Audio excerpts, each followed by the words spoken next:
चेई शोब जी ताकू उठेब किए double engine double Katni छटनी हो 10 ରୁ 12 किलो पर्यंत कटनी छटनी होउची एवं एथर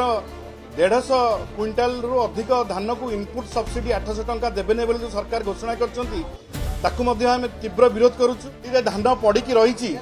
चाषी भाई माने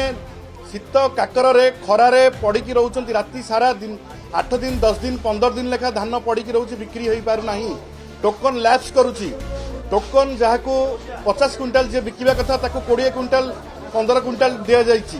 तो यही जो चाषी को अणदेखा करा जाइछि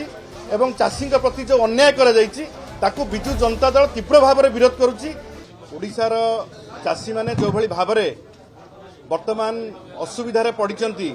धान बिक्री हो पारुनी मंडी रे धान कुड़ा कुड़ा गदा होइछि एवं मिलर माने धान नौनांती एवं कटनी छटनी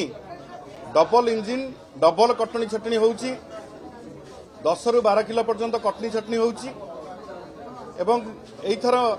150 क्विंटाल रु अधिक धान को इनपुट सब्सिडी 800 टंका देबेने बोली जो सरकार घोषणा करछंती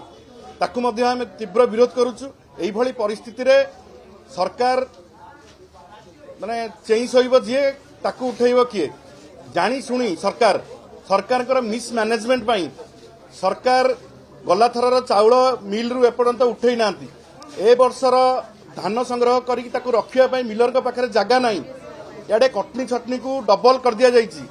ग्रेन एनालाइजर मशीन आनी की चाषी की डराउचंती धमकाउचंती 20 किलो कटि जीव तमे बाध्य 10 किलो दबा पाई। तो एही भली जो परिस्थिति उपजिछि जो अराजकता उपजिछि और मंडी रे धान पड़िकी रही चाषी भाई माने शीत काकर रे खरा रे पड़िकी रहउचंती राति सारा दिन 8 दिन 10 दिन 15 दिन लेखा धान पड़िकी रहउची बिक्री होई पारु नाही टोकन लैप्स करूची टोकन जहाँ को 50 क्विंटाल जे बिकिबा कथा ताकू 20 क्विंटाल 15 क्विंटाल दिया जाइछि। तो यही जो चाषी को अणदेखा करा जाइछि एवं चाषी प्रति जो अन्याय करा जाइछि ताकू बिजु जनता दल तीव्र भाव में विरोध करुछि। आज बिजु जनता दलर समस्त विधायक माने तीव्र भाव में विरोध करिसेंती सरकार को एवं जोगाण मंत्री को इस्तीफा दाबी करछंती जे बारंबार चाषी को भुआ बुलाउछंती मिछ कथा कहउछंती एवं सरकार को अपारग पणिया आज पदारे पड़िछि मंडी रु धान उठी पारु नाही मिलर को पाखरे जागा नाही धान रखिबा पई मिलर धान उठाउ नांती ए भली जो परिस्थिति सृष्टि होईछि सारा ओडिसा रे ए भली परिस्थिति केबे भी सृष्टि होई नथिला विगत दिन मानकरे स्मूथली सब काम होउतला किंतु ए सरकार जानी शुणी चाषी मानक प्रति जो अन्याय अत्याचार अविचार करुचंती ता विरुद्ध रे तीव्र भाव में आज आम विधानसभा रे विरोध करिछु। आगामी दिन में मध्य विधानसभा को अचल करा जिवो तुरंत चाषी समस्यार समाधान आम डिमांड करुछु। देखंतु धान होची टोकन आम देखा चाहूलु जे धान एबे भी पड़िकी रही धान तो ही कथा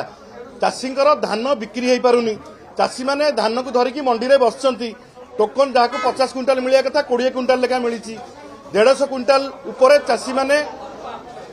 कैपिंग कर देइचंती 800 टंका इनपुट सब्सिडी 150 क्विंटाल उपर पाई परिबे नै जो सरकार घोषणा करथिले जे आमे सब धान किनिबु से काहे कि 150 क्विंटाल उपर कैपिंग कले तो आपण मानक पारे पैसा नाही सरकार के पाखरे चाउल रखिबा को गोदाम नाही आपण जो अराजकता सृष्टि करिसंती आज चाषी भाई माने जो पर्यंत समस्यार समाधान हैनी मुख्यमंत्री तुरंत हस्तक्षेप करंतु सरकार तुरंत पदक्षेप नियंतु नहले गृह को चलै दिया जिवो नाही।